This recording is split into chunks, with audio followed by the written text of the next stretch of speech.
Julia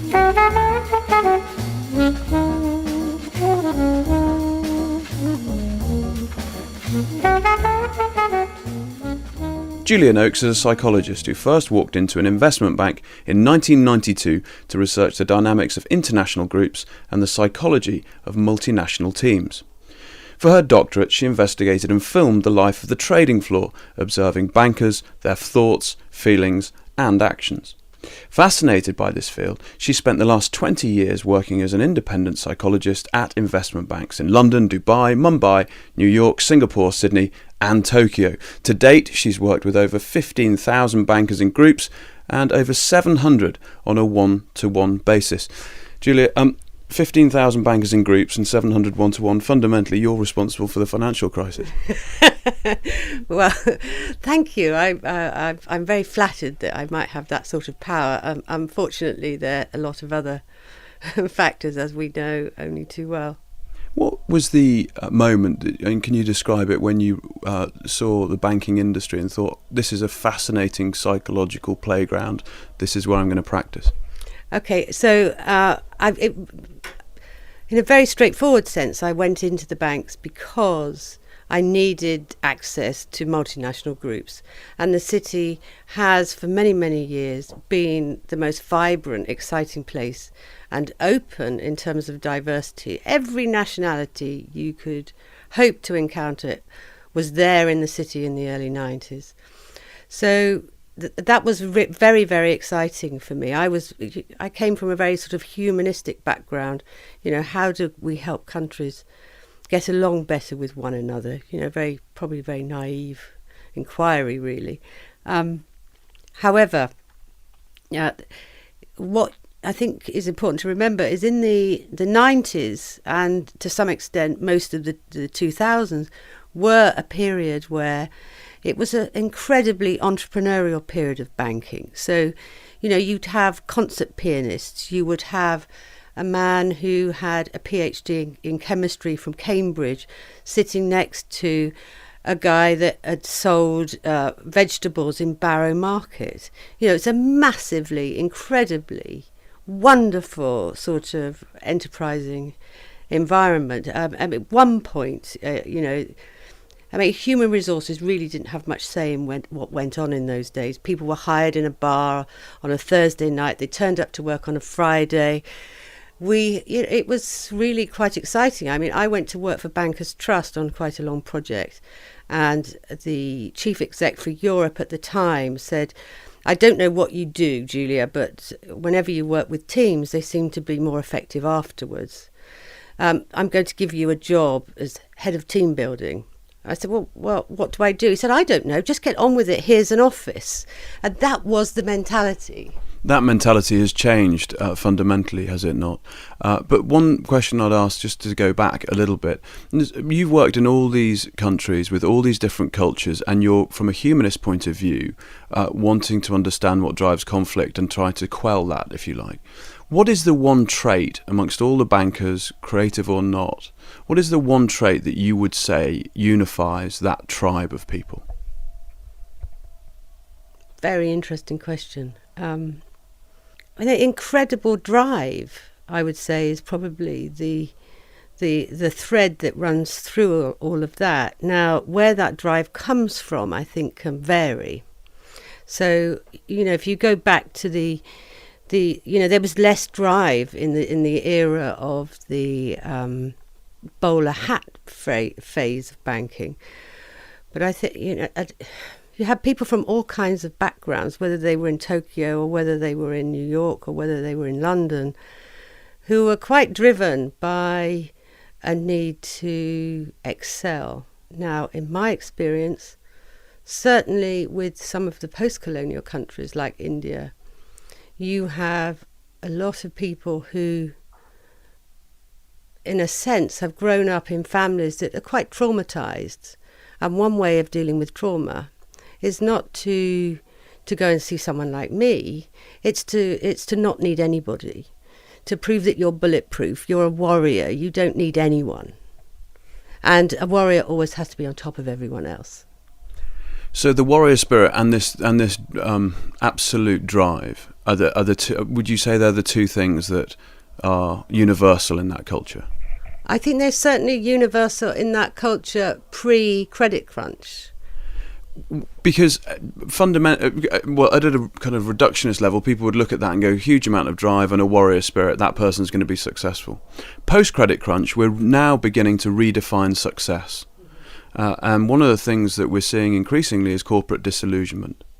And the glory days of banking have gone pretty much, and the entrepreneurs certainly don't want to go into the banks for lots of reasons. Can you just talk a little bit about this, and then how does that leave those people who have got the credible drive and have got that warrior spirit? Where are they now? Well, where a lot of the entrepreneurs of the pre-credit crunch days in banking is a lot of them are sitting around in the banks doing very little, and they're running a lot of very interesting businesses outside of it. So you may find one of those high energy, driven, ambitious bankers, if they're still in a bank, you can guarantee they're probably investing in at least 5 to 10 startups. They in imaginative companies that they'd really like to be a part of. And remember, the banking, the entrepreneur that's in a bank knows that he didn't quite have the courage to be an entrepreneur outside of the bank. So he likes to be around people that had the courage.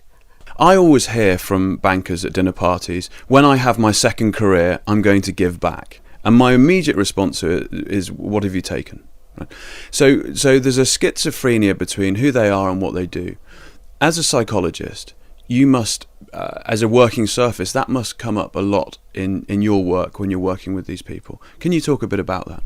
You're describing, in a sense, a kind of splitting. You know, there's this, I'm going to be this person for a while, and then I'm going to be this other person later. Now, this is one of the biggest and saddest illusions in life, that somehow you can disassociate, disconnect from yourself and bury yourself in the corporate world within that sort of red brick mother of the corporation. And somehow this pure, innocent, amazing man is going to emerge when he retires. He doesn't. It's an illusion. It's using language to comfort and soothe that deep down I am really that interesting entrepreneur. I mean, Jekyll and Hyde is the extreme version of the splitting, isn't it? You know, this man has his head down, does all the right things during the day, and at night he turns into this other character. So, I mean, you have a lot of characters like that in banking, in the sense that the corporate performance of having to use fakery, having to perform, having to act in certain ways, pretend something doesn't matter when it does, is going on all the time. Now, that splitting is, you know, it is classic corporate man behaviour. Now, corporate man is dangerous from a moral sense, because he really does believe that he can be a good man in the evening. You know, one of the characteristics I would say that bankers today talk to me most about is their bosses. They haven't got a clue who they are. They haven't got a clue what they stand for. They haven't got a clue what they believe in, because all they see is corporate man. So the way bankers are depicted in the media, which is, and you know, people love to hate them, and that's not a view that we take, because I think as soon as you brand something, you lose the ability to really define it. You know, bankers and that broad brush, you can't tar everyone with the same brush. But the picture that you've painted is so fundamentally bleak, because there is this divide between who they are and who they think they are. You must be incredibly busy trying to heal that disconnect, or at least make them aware of it. Seems to me that whatever bonus round or whatever's driving them onto the next pay packet is actually exacerbating the problem. What I think is interesting, and this isn't just about banking, this is about the nature of the employee psychology. So the employee psychology is very much the need to be psychologically contained by an institution. So I call that the red brick mother. Often you find people who are less likely to be entrepreneurs, who are more likely to be employees in a big system, have had, in a sense, perhaps not the most straightforward of mothering when they were growing up. They sometimes, typically an institutionalized child, for example, boarding school, he's contained within the boarding school environment. There are rules, there are procedures, there is structure. The structure contains psychological anxiety. So what you find is the boarding school majority will go into the army, the police, banks. Sartre wrote a wonderful piece about a husband who goes to work and the wife spends all day crying alone at the window. And immediately one thinks, well, oh, poor woman, she must be so missing her husband. But it's the sheer terror of the freedom. And that's the illusion that I think I'm getting at with that employee psychology. Now, the other thing to bear in mind is it was very fashionable in the 90s and the early 2000s to be a banker. It was cool. But what you have, if you like, with the bankers, is they have all these startups quietly under the radar. They're keeping face and doing their day job, and you've got that huge disconnect. Where does that leave? You can't have that split focus if you're running a business. Where does that leave this whole industry? Because it seems to me it's rats leaving a ship. Well, I think bankers themselves today, if you were to interview 5 MDs today, I think possibly what they would say would be, we're really trying to make sense of our role in this new bureaucratized world of finance. On some level, could the banks be run without people? Could computers run the banks? So I think there is a real questioning of we know that the world wants banks to be more predictable, more stable. They don't want it to be entrepreneurial. It's too risky, it's too dangerous. So there is a sense where a lot of people are keeping their heads down. They're not doing the interesting things that they might have done before. So if you're keeping your head down at work, well, maybe do something else with your time while you're there. Think about other things. I certainly believe that the entrepreneurial era, when a barrow boy could sit next to the PhD guy, when you'd have concert pianists that would become a sales guy, you had this wonderful, incredible diversity. It's completely changed the world. It's gone into another level of bureaucracy and corporatizing and MBAs, and it's just not as interesting for many people. Should banking have a social purpose? Big question. Should banking have a social purpose? Well, I'm going to start with a story.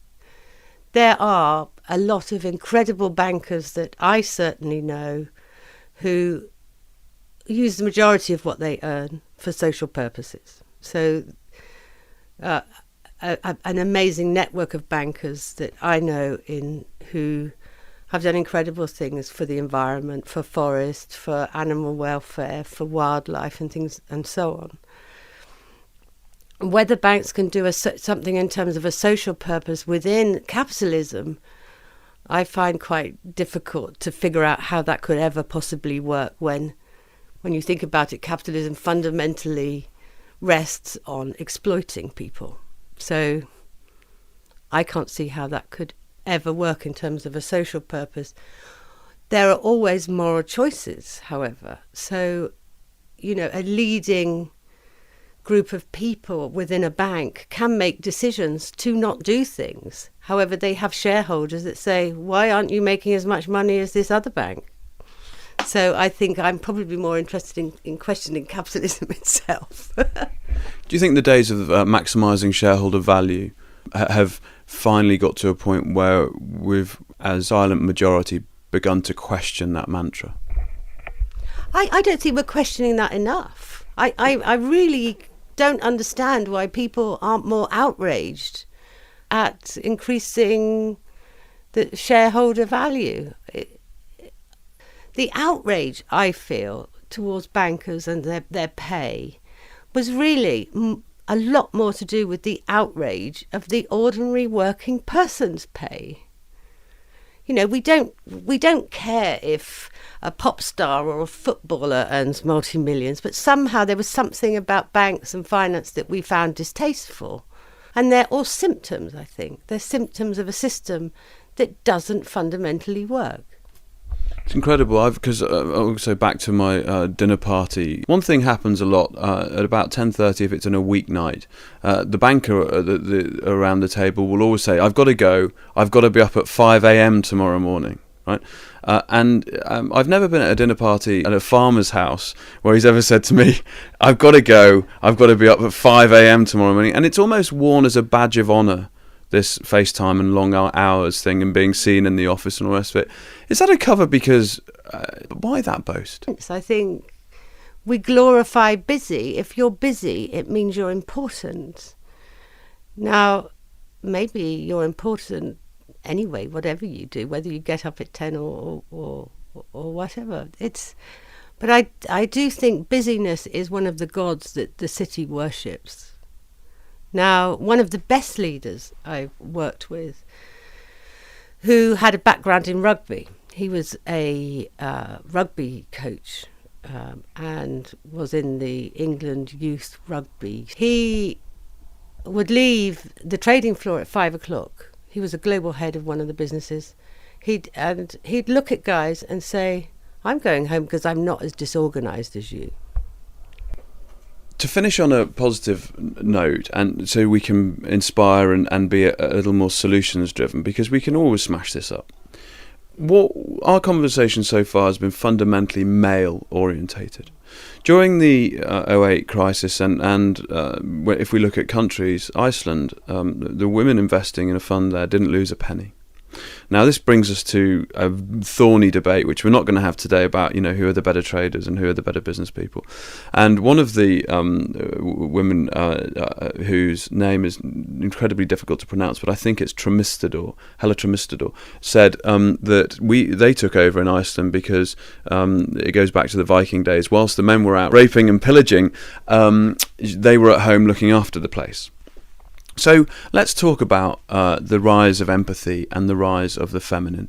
Because from an entrepreneurial point of view, if I go out into the world now and ask a team just to follow me because I've got a plan, forget it. Well, I can get some people to do that, but not the talent. So what we have now is the rise of nurture. I saw a book called The Athena Doctrine. The tagline to the book is how women and men who think like them will rule the future. So let's just talk about the rise of the feminine and those traits, as opposed to this, warrior, all that hard language, that muscular language that we've used, warrior, drive, discipline, all that stuff. What's your view on this, and is that actually, from a leadership point of view, starting to push away from the narcissism and all those negative traits that we've covered?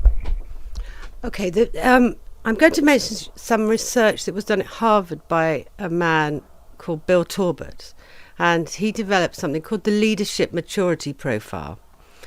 It's a challenging instrument. It asks you lots of questions, open-ended questions. And the bottom line is the higher levels of leadership he found predominantly in women rather than in men. Now, this, I think, is really about more balance between the masculine and feminine.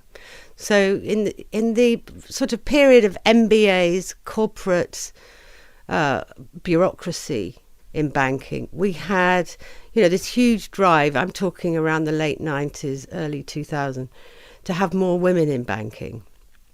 Now, the problem with that is wearing a skirt doesn't make you female. So you can have women who are very masculine. You can also have men who have a really great female qualities. I wrote an article for The Times, which they commissioned, which was, would the credit crunch have happened if there had been more women? And I said yes, that it was about wider system issues. But I do think the problem for women in the city still is that the feminine gets expelled and women tend to represent that. So, however, again, some of the best leaders I've worked with have a balance between that sort of warriorness. They have decisiveness. They know what they think. They know where their boundaries of right and wrong. They also know, and they have the sort of confidence that narcissistic people tend not to have, to be able to listen to another point of view, to really hear what somebody has to say. My concern is that we are likely to have less and less of those people in the city. Why? Because of the nature of the structure of very large organisations. They're less appealing to those people. They want to work for themselves. IBM recently ran a study asking 1,800 CEOs globally what are the two most important leadership traits that they're going to need for the next business cycle. And the two were creativity and adaptability. And I'd like to add one more to that, which is emotional intelligence. And not just because you can read Dan Goldman's book and then say you're emotionally intelligent, actually genuinely practicing it. And then they said, yeah, but what's your business challenge? They said, well, our biggest challenge from these 1,800 CEOs is that we strip adaptability and creativity out of all our people by the time they've got to the top. So this brings us to the arts. Because you mentioned that back in the day, there was a concert pianist sitting in a bank as a sales guy. Well, could it not be the case that actually finance now needs to find its creative purpose? And actually it needs to go and start speaking to the arts, as opposed to just throwing it a bit of cash now and then and saying, what can we learn from you? Yes, I agree. And I think the banks are very scared about doing that. They're saying, every time we do creative things and they go wrong, we are lambasted in the press. We are hated. So we're not going to do anything creative. So that fear of failure, it's just cowardice, frankly. I mean, so what? You just don't fail at all, and you keep up appearances. The fail fast, surely, it should be a mantra. I spoke to two bankers yesterday, and these are guys I admire. I asked them what did they think was the biggest challenge in the city at the moment, and they both said indecisiveness. There's a lot of fear about making decisions, whereas I think pre-credit crunch there was a rather ruthless nature to making decisions. So you have a lot of fear. I would say the levels of fear in banking right now are higher than I've ever known them. So typically a banker will say to me, I wake up feeling afraid. That's very, very common. To literally wake up feeling afraid. And they will say things like, at best, I feel a low level of anxiety all day. At worst, I'm terrified I'll get fired. Now, for some of us, getting fired wouldn't terrify us because we don't have that employee mentality. But again, like the woman, when she's left behind with her husband, it's a lot of fear. Now, okay, so there's a form of psychotherapy which is called Gestalt psychotherapy. Its roots are in psychoanalysis. We believe that there is the unconscious. We are all unknowable to ourselves and each other. And our best way to live in the world is creatively and to experiment. Now, when people have a very tight employee profile, they're very scared of the future without that structure. So I will say, let's do an experiment. So there's an emphasis, a bit like Gandhi, on an experiment. So I might say something, okay, spend all day Friday, do an experiment on gratitude. Tell people how fabulous they are. Just see what happens. Try it out like you're trying on a coat. See what happens. Spend a whole day without a plan, walking around a city. See what happens. Now, you can manage a day, but 2 days, saying you're going to manage a whole life is another thing. So what I love and have always loved about bankers is that when you get them on board, they will really play, because you have to remember, these are very, very smart people. If you can give them a good idea why they should do something, they will try all sorts of things. So I'll give you an example. 2 clients I saw in the same day. In the morning, I saw a vice-chancellor of a university. He wanted to work with me to get his vision for the university fixed by the end of the year. I saw a banker in the afternoon. He wanted to get his vision for his business sorted out by the end of our meeting. Yeah, a whole different approach to time. It's this amazing thing, isn't it? Because the creative process is the creative process. I know that sounds glib, but you have to walk through it, and you have to be at ease with your uneasiness, because there are moments where you think, God, I'm terrible, the world's terrible, this is terrible, the idea's not working, and then out of the visit to death, as they call it in Hollywood script writing terms, or the dark night of the soul, suddenly something comes. But it seems that crippling fear that exists now, I wouldn't just say in banks, across the corporate culture, means that no one takes risks. Therefore, we've got this frozen conflict. And again, it comes back to the arts. Could that creative lick start to thaw that? That's it. And I'd be interested to see what you think. Well, I think when you're talking about the arts joining more closely with corporations, I think to some degree that's happening. However, what I think is happening is the arts are becoming more like corporations. So I recently worked with one of our leading London galleries, and they are trying to bureaucratise themselves with procedures, with performance management processes. And what's happening is all the young talent, the interesting talent, is thinking about leaving. So there seems to be influence going in one direction, but not in the other. The whole of this country has become one big lunatic asylum, with this silo mentality of trying to split things up, rationalise and control. Absolutely. And part of it happens, I think, because if you look at the mid-90s, the reason the banks became so bureaucratised was because for every 100 jobs, 6,000 people applied. How were you going to differentiate between those people? So the American influence that was around the banks at the time, suddenly the MBA. The tragedy of the MBA and what that did to people. There's some people say the acronym is actually maybe best avoided. Would you subscribe? Absolutely, because I think the MBA actually kills people's spirits with procedures and rules and governance. You use the word yoke. Did you think that? Do you think it just weighs people down and actually says to them, can you park your intuition and common sense at the door? Absolutely. I absolutely agree. So things shifted in banking from a wonderful guy who is a great entrepreneur, fantastic trader, who got a job in the city by leaving a note on every Porsche he could find in the city saying, I'm talented, I'm 17, I'm not qualified in anything, give me a job. In the city back then, he could get a job. And he had this great common sense. One day, a group of traders are all falling out, not talking to each other. He goes out, buys 6 babies' dummies and said, here you go, take these guys. So there was a sort of rhythm of humanity that these guys brought in. People cannot get into banking with that rhythm of humanity and that entrepreneurship because they just would never get in.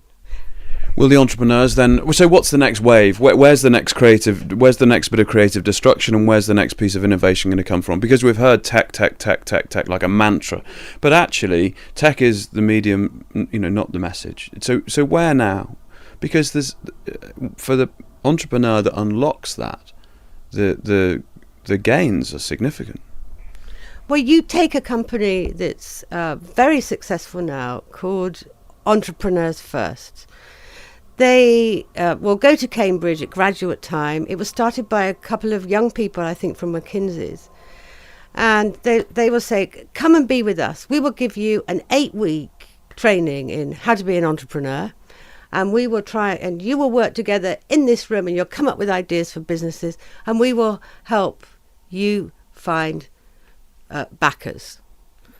And this kind of thing is becoming much more popular than, please, would you like to come and join Citigroup? I mean, who wants an umbrella, really, on their business card, I say. Julia, I'm sure this is not the last time we will speak. Julia Noakes, psychologist and author of Bankers on the Couch. Thank you very much for your time. Pleasure.